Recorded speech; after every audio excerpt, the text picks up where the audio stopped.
Now, what about the whole question of Brexit? Because, I mean, a lot of people were surprised. You were a Remainer, you've been a government loyalist, and now you're saying that Canada Plus is the answer to the Brexit problems. Is that simply because you've looked at the parliamentary mathematics as a former whip and just don't think Mrs May can get it through, or is it because you actually think that that's the right solution? Well, it's a bit of both. I mean, the primary reason why I wrote my article, which I hope I couched in calm and measured terms, was because I have looked at it. We've got a majority which just approaches double figures, even with our DUP allies. There are a very significant number of Conservative MPs who have been very clear, on the record, named people saying they aren't going to support a deal that comes back that resembles Chequers. I don't believe, from my experience, that any more than a handful of Labour MPs are going to support the government. So I simply don't think the Prime Minister can get it through. Now, I'm not unrealistic. I don't expect her to wake up tomorrow morning and throw her Chequers proposals away and suddenly adopt a different set of proposals. But as we know, the European Union isn't going to accept the Chequers proposals as they are. There is going to be a negotiation.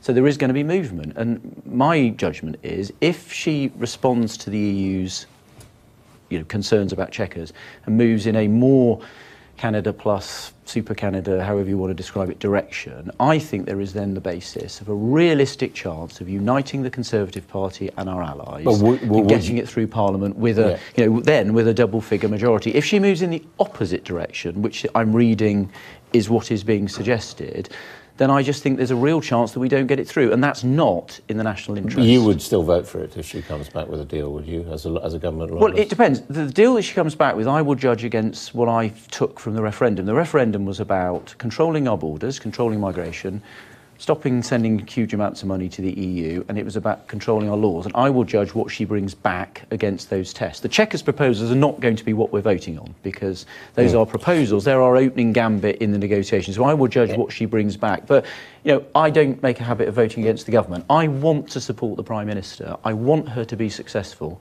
and bring back a deal which she gets through Parliament and which preferably the whole of the Conservative Party and our allies will support. No, That's what I want the objective to be. You see, she, in her speech, she didn't use the words Chequers or Canada or Norway, but she did rule out Canada in her party conference speech.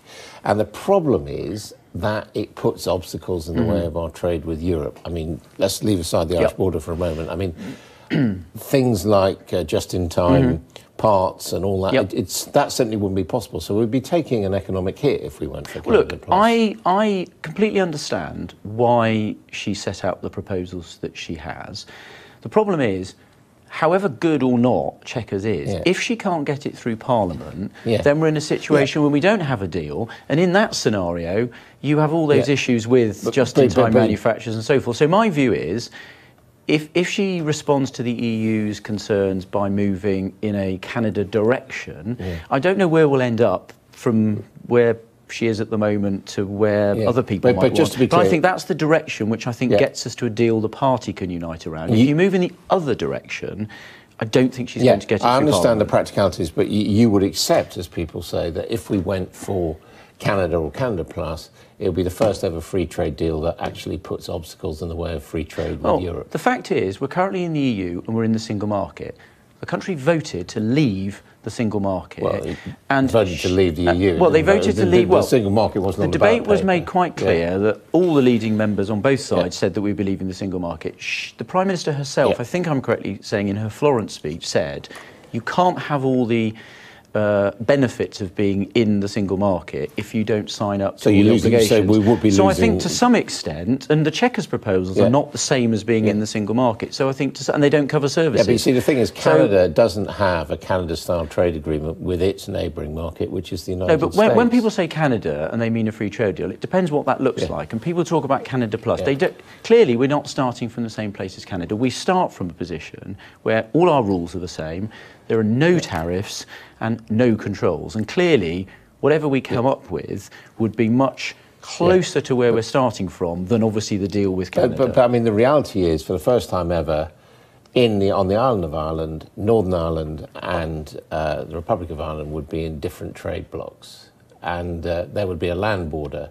And that, well, there already is a land border. There's a border well, for people, for tax, it exists, but there isn't excise, a border because for currently, corporation tax. No, there's not a physical border. But well, you say there is in your article. You say, no, there is set, infrastructure near the border, but there are no checks on the border, and I don't see any need, just because you add customs to the list of things that are already different on both sides of the border, that you have to have any controls at the border. And by the way, John Thompson, head of HMRC, doesn't think so. The head of the Irish Revenue Organisation doesn't think so. Tony Smith, who used to run Border Force, doesn't think so. And Lars Carlson, who used to run the World Customs Organisation, doesn't think so. You talk to lorry drivers, and the fact is, between Sweden and Denmark, between Switzerland and Germany, France and Italy, there is a physical border because they're different trading areas, even although some of those are actually much closer to Europe than you're proposing. But the point is, all of the experts that I've just quoted, who are experts, have said that you can do this without having infrastructure at the border. We know what Michael Gove thought of experts, but I'm talking about the practical reality. We have different duty rates, for example. There is not a border like... No. There's not a physical border, no. Anywhere in the world, and there are land borders with the EU elsewhere. But for example, let me give you an example, which I don't think exists anywhere in the world. We have a common travel area with the Republic of Ireland, where when you enter the Republic of Ireland, you can cross into Northern Ireland and the rest of the United Kingdom without going through an immigration border. We work closely with the Irish Republic, so outside our islands, including theirs, we have a common entry mechanism. Now, that doesn't exist, as far as I'm aware, anywhere in the world. So that we have a unique set of circumstances. We have two countries, the United Kingdom and the Republic of Ireland, bound together by history, with some very close...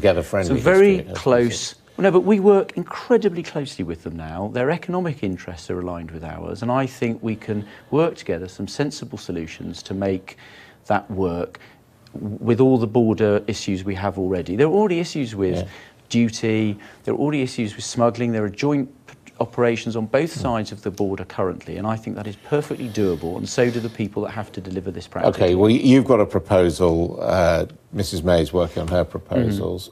What happens if either she can't agree with the Europeans or what she brings back is rejected by Parliament? What happens then? Well, I don't know. I mean, look, part of my reason for my intervention, and I thought very carefully about it, is my goal is I want her to be successful. I want her to bring back a deal that she can get through Parliament. And my view is, it's always been my view, that she's going to have to carry it on our benches, so Conservative colleagues and DUP allies. I don't think the Labour Party is going to vote for it. And after their conference, I think they've made that very clear. That's now their agreed policy by their members, by the trade unions. It's not just Jeremy Corbyn in the leadership, it's all of them. The SNP, I heard the discussion that you had at their conference. They've been very clear they're going to vote against whatever she brings back if it's not staying in the single market or the customs union. So I'm just really worried that we'll be in a position where we don't get it through. And it is in the national interest to get the best possible deal. That's better than a no-deal situation. And as I said, and I think if she evolves her deal in the direction I've suggested, she's got a realistic chance of getting it through Parliament, and that will be better for everybody. OK, Mark Harper, thank you very much indeed.